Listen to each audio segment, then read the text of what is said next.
How are you, brother? David. Good to see you. Yeah. Really great to see you as well. Not a bad place to sit and have a conversation. Cora. The first time that we met, I jumped off a bus passing Fagan's bar in Drumcondra, and we took the glóir to the Farragan as Connemara. Oh, And yes. my Irish wouldn't be as leaf as yours. Yeah. And the man was speaking to me, he said, I'm taking to. And you said, of course he understands. It was coming out of every pore in his body. Did I? And that's how comfortable he made me feel that day. So Ah. we've done a bit of this before. It's great to meet Yeah, yeah. It's incredible. It's incredible how paths cross, isn't it? And the form that we're a part of, that we're dancing with, brings us together. Yeah. So like as soon as the queer fella asked the question, I read. No, it was a joy because I would consider you an elder. Not too much of an elder. Yeah, no, not too much, no. But yeah, I've been playing music. I've been playing music since my father started teaching me to sing when I was as I was learning to speak, and the songs he taught me were in our native language. And so I never kind of thought it was Irish. I never thought it wasn't English. I never thought it was anything. It was just me and my dad. And gradually then I got into the world of Connemara people, and my teachers in school were all Connemara people, so I got a big influence of that vibe. And realized, as the child's mind starts seeing what this and what all of this is, and the music, I never called it singing, or I realized it was something that you did, but first of all, it was just something that me and my dad did in little bits. And so it's kind of like, it's beyond consciousness for me, I suppose, is the thing. I've never had to address it. It's a mountain I've never had to climb to learn it, because it was given to me. I was climbing it as a kid, where kids climb everything. yeah, I can relate in the sense of seeing it as a higher thing. I'm trying to define it as singing, or put yourself in this box. It's just it's expression. It's the soul dancing. It's the soul singing. To try to limit it or refine it or define it, it's something very, very strange and odd. Yeah, and kind of new to us as people of this land, really. That whole definition, we became a defined people when we became the property of others, and or we served the property of others, or whatever. When the idea, we weren't property people. We were many of us were nomadic, I'd say, and our dwellings were temporary anyway, relatively speaking. The whole idea of towns and cities and that kind of thing wasn't ours. So, and I think that's still somewhere in our way of understanding things, isn't it? Yeah, that nomadic way of being has been affected by this global situation that we're all kind of connected with at the minute, hasn't it, really? And I think for me, initially being on the road when it all kicked off, coming back, stepping off that wheel, as it were, being on the road and that constant, then having to reconfigure at home, back in the hierarchy of family. I just had to sit and observe all these things coming up, all these... The dust settling. Yeah, the dust settling, but with that was all these new emotions that were coming up, these newnesses, and just having to observe them and try to adapt, That's where the music came again, the song came back again. Yeah. I kind of, regarding this, like I sort of realized, I started walking before dawn, and it was, the walking in prayer was kind of, was the suggestion that I took on, the idea of just whatever I can do, whatever I can't do, I can go out and walk. And I sort of started looking at this time, as a time to sharpen your tools or your weapons or whatever, because we don't know what's up ahead of us. And we could call it a fight, or we could call it change, but we have to shake the tree. We have to. The thing has to fall down. This thing that we have been serving for so long, and on a global scale. And I was feeling that as during my walks. I was saying, this is actually really a gift to have this time to go in right inside of yourself and find your strength, find your eternal strength. Tap into that true self. Yeah. I was lucky enough to be in the family home out by the countryside, and it was that as well. I lived there for up to my early 20s, but it was the first time that I saw the place. If that makes any sense. Yeah, yeah. I saw it, and the eyes of a traveller.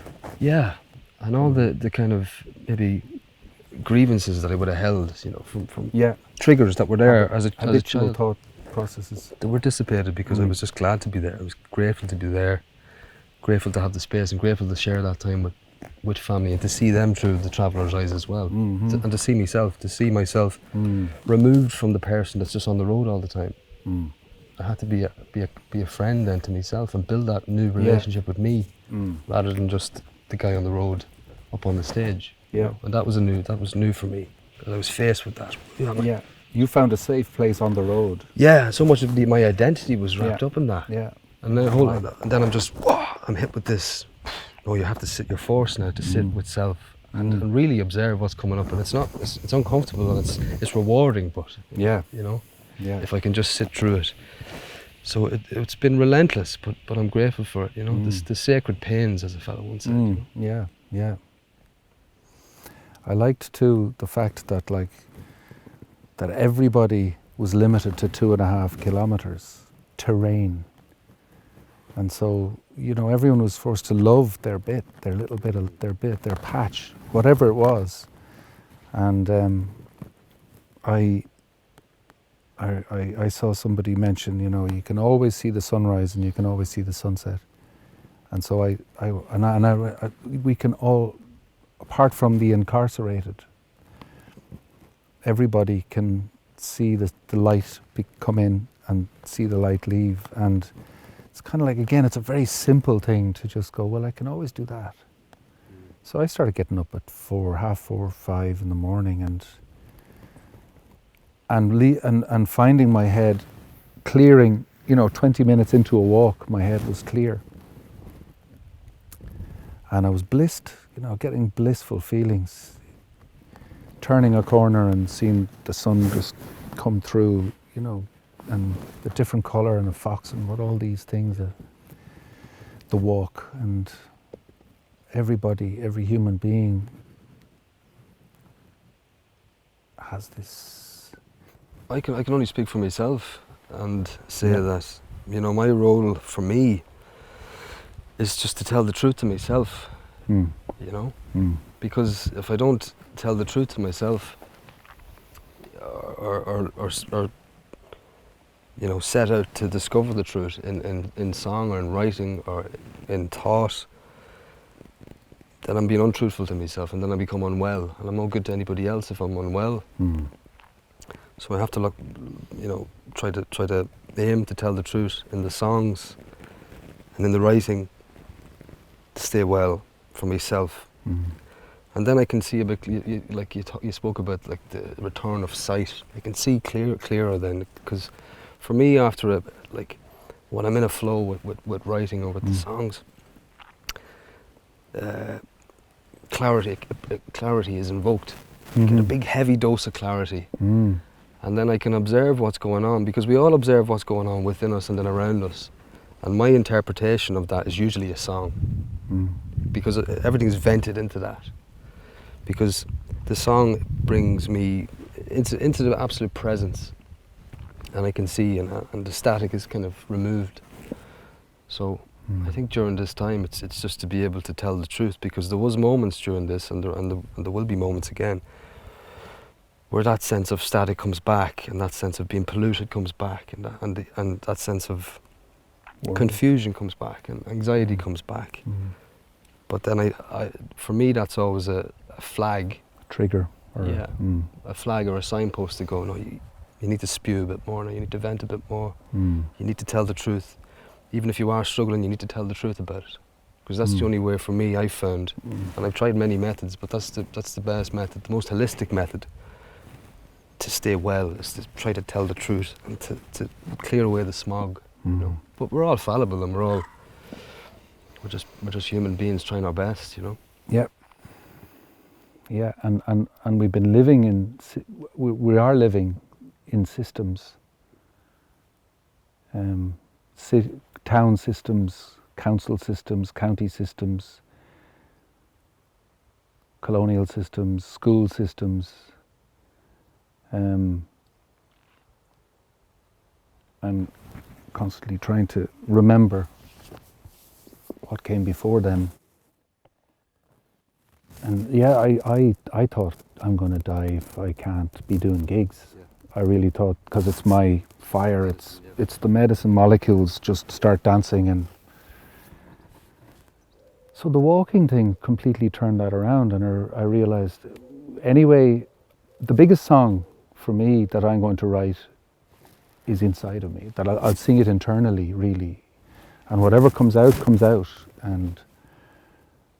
But I kind of went, my greatest work is just me. That's the big job. Yeah, your being. That was one of the thoughts that came through. And then, like, I'm a big believer in, you know, that so much can't be said. And as soon as you say something, it's redundant as well. Like, oh, that's so true, but it's gone. It's gone. And even just like, this morning I was thinking, like, there's a billion miracles happening right this very minute, right now. Billions of miracles, you know, and we're sitting in that. And there's you know, just the infinity of everything going on, and then the music, because it's not all about language too, is the beauty of it, because it's tone, and it's. You find you can articulate more through sound. Sound can be deeper than words. Language is just a man-made thing. Yeah, it's just the tip of it. Yeah. And a well-written phrase has loads of room for the air to get through.